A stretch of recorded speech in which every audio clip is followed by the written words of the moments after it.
আল্লাহর কসম করে আপনাদেরকে একটা কথা বলছি, আমি নির্বাচনের পরে জামায়াতের আমিরের সাথে কথা বলেছি, সেই কথার ভেতরে একদম উনি যা বলেছেন, আল্লাহর কসম করে বলছি, আগেই বলছি, উনি যা বলেছেন সেই কথাটাই আপনাদেরকে বলি। ওনার মুখ দিয়ে বললে হয়তো আপনাদের বিশ্বাস নাও হতে পারতো। আমি ওনাকে জিজ্ঞেস করেছিলাম যে আপনারা নির্বাচনের দিন যখন সন্ধ্যার পরে বিভিন্ন কেন্দ্রে ভোট গণনা শুরু হওয়ার পরে আমরা প্রথম দিকে দেখলাম যে সবগুলো আসনে সবগুলো কেন্দ্রের ভোট যখন ফলাফল প্রকাশ হচ্ছে তখন দেখা যাচ্ছে যে দাঁড়িপাল্লার ভোট বেশি। হঠাৎ করে বিভিন্ন জায়গায় ভোট গণনা বন্ধ হয়ে গেল।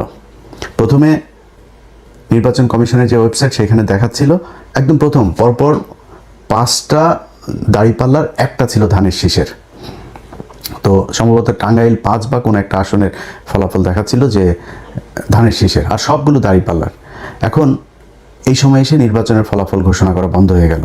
তো বন্ধ হওয়ার পরে যখন কিনা আপনি করলেন, একসাথে কয়েকটা কেন্দ্রের কয়েক ঘন্টা পরে আপনি দিলেন, 2-3 ঘন্টা থেমে থেকে তারপরে হঠাৎ করে একসাথে, যেমন তারেক রহমানের যে আসনটা খালেদুজ্জামান ভাই যেখানে দাঁড়িয়েছিল, খালেদুজ্জামান যখন কিনা সম্ভবত 17টা না কয়টা আসনের ফলাফল তারা একসাথে রিটার্নিং অফিসার আপনার সাইন করে দিয়ে দিয়েছেন যে এটার আলাদা কোনো খবর নাই যে কোন কেন্দ্রে কতটুকু। যেটা আমি নির্বাচনের আরও 1 সপ্তাহ আগে থেকে বারবার বলছিলাম যে কারচুপি যেটা হতে পারে, এই যে বলা হয় মানে আধ্যাত্মিক কথাবার্তা বলা হয়, ভারত আমাদের এখানে জোর করে বসায় দেওয়া যায়, ভারত যা চায় তাই হয়, আমেরিকা যা চায় তাই হয়, এটা আমি মানি না, এটা আমি মানতে চাইও না, ভবিষ্যতেও মানবো না যে তারা এসে তারপরে ওই কালো জাদু করে তারপরে কাউকে ভোট বেশি পাওয়াই দেয়। এটা আমাদের দেশের যে ইঞ্জিনিয়ারিং যে মেকানিজম সেটার মাধ্যমেই এটা করা হয়। তো সেটা কিভাবে করা হয়, ধরেন আপনি ফলাফল ভোট হয়েছে এক রকমের, আর রিটার্নিং অফিসারের অফিসে যখন যায় তখন রিটার্নিং অফিসার ঘোষণা দেয় আরেক রকম। এই জন্যই আমি বারবার বলেছিলাম যে প্রতিটা কেন্দ্রের ফলাফল কেন্দ্রে যারা থাকবে এজেন্টরা তারা ওই কেন্দ্রের ফলাফল ঘোষণা করে তারপরে এই কেন্দ্র ছাড়বে। কিন্তু জামাত ইসলামের বিভিন্ন জায়গাতে এই অভিযোগটা আমি নিজেও পেয়েছি যে জামাতের ধরেন এক জায়গায় আমি জামাতের একজনকে জিজ্ঞেস করছিলাম এই যে কি বলে মামুনুল হকের কেন্দ্রে, তো মামুনুল হক হুজুরের এই কেন্দ্রটাতে আমি 100% গ্যারান্টি দিয়ে বলতে পারি যে উনি পাশ করেছিলেন, বপি হাজ্জাজ এখানে পাশ করেন নাই, কিন্তু ওনার এখানে এজেন্ট নাই। পরে আমি জিজ্ঞেস করলাম যে এই কেন্দ্রটাতে এজেন্ট ছিল না, পরে উনি খোঁজ নিয়ে আমার জানালেন যে ওইখানে একজন নারী এজেন্ট ছিল, তিনার ছোট বাচ্চা ছিল, তিনি চলে গিয়েছেন। আরেক জায়গায় একজন গিয়েছিলেন নামাজে, ওই ফাঁকে যা করার করে ফেলেছে। সো আপনাকে এই প্রিপারেশন রাখতে হবে যে এমন একজনকে দিতে হবে যে 24 ঘন্টা থাকতে পারবে, যতক্ষণ দরকার হয় এই ফল বের না হওয়া পর্যন্ত তাকে থাকতে হবে। এরকম ঘটনা নিশ্চয়ই আরও অনেক জায়গাতেই ঘটেছে। এই ঘটনাগুলোকে যাতে ঘটানো না হয় সেটা ব্যবস্থা করতে হবে। তো আমি সাহেবকে জিজ্ঞেস করলাম যে আপনারা যখন ফলাফল দেখলেন যে কয়েক ঘন্টা বন্ধ রেখে এরপরে এই ফলাফল দেওয়া হলো, হঠাৎ করে 10টা 15টা 20টা কেন্দ্রের একসাথে ফলাফল দেওয়া হচ্ছে, এই 2-3 ঘন্টা যখন বন্ধ ছিল আপনাদের নিশ্চয়ই মনে আছে চ্যানেল 24, 71 টিভি, সময় টিভি, তারপর আরও কয়েকটা টেলিভিশন আছে, এরা আপনার রেজাল্ট দেওয়া শুরু করলো কি যে সব জায়গায় বিএনপি। জামাতের যে আসনগুলো আমি নিজে ধরেন যেগুলোর খবর জানছিলাম, যেমন আমার বাসায় চুয়াডাঙ্গাতে, আমি চুয়াডাঙ্গার দুটোতেই রেজাল্ট পেয়েছি যে দুটো জিতে গিয়েছে, কুষ্টিয়াতে 3টা রেজাল্ট পেয়েছে জিতে গিয়েছে, নীলফামারীতে জিতেছে, সাতক্ষীরাতে জিতেছে, যশোরে খবর পেয়েছে, কিন্তু সেগুলো রেজাল্ট দেওয়া হচ্ছে না, সেগুলো বলছে না, সব বিএনপি এবং মানে আজগুবি রেজাল্ট দিয়ে দেওয়া হচ্ছে চ্যানেল 24, তারপরে এই সময় 71 এই টেলিভিশনগুলোতে। তা আমি সাহেবকে বললাম যে আপনারা এই সময়টাতে আপনারা কোনো প্রতিবাদ করলেন না কেন? যখন দেখলেন যে আপনাদের রেজাল্ট আর দেওয়া হচ্ছে না, ওই জায়গায় তো আপনাদের উচিত ছিল। ঢাকা 8 মির্জা আব্বাস কখনোই পাশ করে নাই। মির্জা আব্বাসের এখানে কি হয়েছে সেটা বাংলাদেশের সব মানুষ দেখেছে, যে বিএনপি করে সেও জানে কিভাবে পাশ করানো হয়েছে তাকে।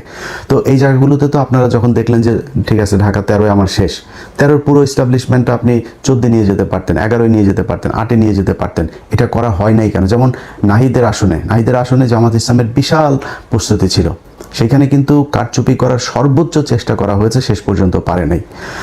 তো এখন এইখানে এগুলোতে করা হলো না কেন? মির্জা আব্বাসের আসনটাতে যেখানে কোনো সিল মারা নাই, এক জায়গায় কালো দাগ আছে, তারা নিজের দাগ দিয়ে তারা বলেছে যে এটা এই পেয়েছে। নির্বাচন কমিশন সিদ্ধান্ত দিল যে যেখানে কালো দাগ পেপারের যে কোনো এক জায়গায় যদি নাকি দাগ থাকে সেটাই ধানের শীষ হিসাবে গণ্য করা হবে। কেন? ধানের শীষ ছাড়া কি আর কোনো মার্কা নাই ওইখানে? এটা করা হয়েছে। তো আমি যতটুকু, আমি আপনাদের কাছে সব কিছু বলছি না, কিন্তু আমি যতটুকু ভেতরে মানুষজনের সাথে কথা বলে বুঝেছি যে এই নির্বাচনটার আসলে এরকম একটা ফলাফল জামাতকেও আগে থেকেই বলে রাখা হয়েছিল যে আপনাদেরকে মেনে নিতে হবে। পরিস্থিতি যদি আপনাদের ইয়েতে যায় এবং সেই ক্ষেত্রে যদি কোনো দেশে খারাপ একটা দিকে যায় তখন কিন্তু আপনারা সামলাতে পারবেন না, আমসালা সব সমানে যাবে। জামাত ইসলাম মেনে নিয়েছে, ঠিক আছে, আমরা তো মানে ভাই জামাত ইসলামের হারানোর কিছু নাই। জামাত ইসলাম আজকে বাংলাদেশের প্রধান বিরোধী দল, 32% ভোট পেয়েছে তারা, না 37% ভোট পেয়েছে তারা, বিএনপি পেয়েছে 52%। খুব বেশি পার্থক্য নাই তো এত কিছু করার পরেও। এই যে আমরা গত প্রায় 1.5 বছর, বিশেষ করে সব শেষ 6টা মাস ধরে আমরা বট বাহিনীর কথা শুনেছি। তো বট বাহিনী হইলে 32% সব কি বট নাকি? ভোট কি অনলাইনে হয়েছে, ফেসবুকে হয়েছে? ভোট তো সরাসরি হয়েছে। তাহলে এই যে 37% ভোটটা পেলো জামাত ইসলাম, তাহলে এই ভোট কোত্থেকে আসলো?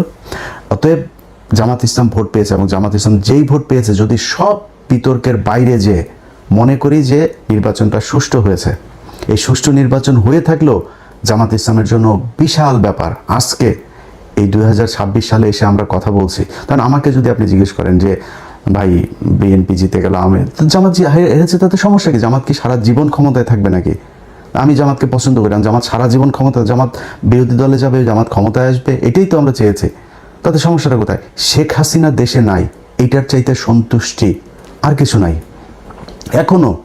এখনো মাঝে মধ্যে ঘুম থেকে ওঠার পরে মনে হয় যেন শেখ হাসিনা কি নাই, আসলে এটা সত্যি কল্পনার ভেতরে আসে। তো আমার কথা হলো যে আপনারা যখন কিনা একসাথে রাজনীতি করেছেন, একসাথে জেল খেটেছেন, একসাথে গুম হয়েছেন, এখনো পর্যন্ত বিএনপির লোকজন আপনার খুঁজে পাওয়া যায় না। এরকম অনেক মানুষ আছে না? ইলিয়াস আলী কোথায় আমরা জানি না, চৌধুরী আলম কোথায় জানি না, এরকম অনেক মানুষ আছে যাদেরকে খুঁজে পাওয়া যায় না। এই যে যিনি এমপি নির্বাচন করেছেন তুলি, তিনার ভাই জানি না এখনো সে কোথায় আছে। এই যে গুমগুলো হয়েছে, খুনগুলো হয়েছে, খিলগাঁয়ের জনি, তার বুকের মধ্যে 10টা না 12টা গুলি করা হয়েছে, মৃত্যুর পরেও তার বুকে গুলি করা হয়েছে। এগুলো কি ভাই অনেক দিন আগের কথা নাকি? মাত্র এই 2-3 বছর আগের মধ্যে এর মধ্যেই সব কিছু ঘটেছে। আজকে আপনারা কোথায় থাকতেন? সেই জামাত ইসলাম আজকে প্রধান বিরোধী দল, কথা বলতে পারে, তার একটা কর্মীর উপরে কোনো নির্যাতন হলে সরাসরি যায় সে প্রতিবাদ করতে পারে, সে সেখানে যায় মানে প্রতিরোধ গড়ে তুলতে পারে। তো এটার চাইতে বড় আর কি হইতে পারে? বিএনপি এখন ক্ষমতায়, ভাই স্বপ্ন দেখেছেন, এটা স্বপ্নেও কল্পনা করেছেন যে 2026 সালে তারেক রহমান প্রধানমন্ত্রী হবে? এখন কথা বলতে গেলে তো ভাই অনেক বড় বড় কথাবার্তা বলা যায়। আমরা এই কথাবার্তা নিয়ে যদি তর্ক করতে চান, তর্ক করে পারবেন না।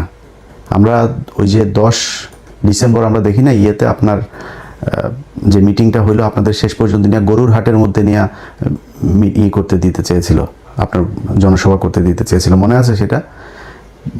সারা দেশের মানুষ মানে একটা শ্বাসরুদ্ধকর পরিস্থিতির মধ্যে বসবাস করত। একটা ককটেল ফুটেছে, তাও অনেক দূরে, সেই কাকরাইল মোড়ে না কোথায়।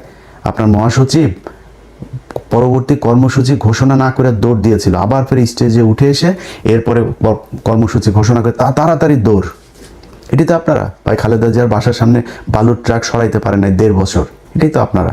খালেদা জিয়াকে জেলখানায় নিয়ে গিয়েছে, কিছু করতে পেরেছেন?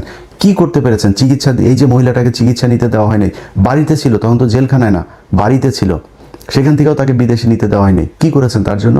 মহিলা মারা গিয়েছে, এই তিলে তিলে ধুকে তারপরে মারা গিয়েছে। সো এত বড় কথাবার্তা বলে লাভ নাই। এই দেশে আপনি রাজনীতি করবেন, বিরোধী দলে যাবেন, আবার ক্ষমতায় আসবেন, সরকারি দলে থাকবেন, বিরোধী দল আপনারা অনেকভাবে জ্বালাবে, সব ঠিক আছে, এটা পার্ট অফ পলিটিক্স। কিন্তু আওয়ামী লীগ যদি ক্ষমতায় আসে, আওয়ামী লীগ যখন আপনার বিরোধী দল বা আপনি বিরোধী দল আর আওয়ামী লীগ সরকারি দলে থাকে, ওই সময় পরিস্থিতি কি হয় সেটা আপনারা এই গত 15 বছরে দেখেছেন। অতএব এইটুকু দিয়েই চিন্তা করেন।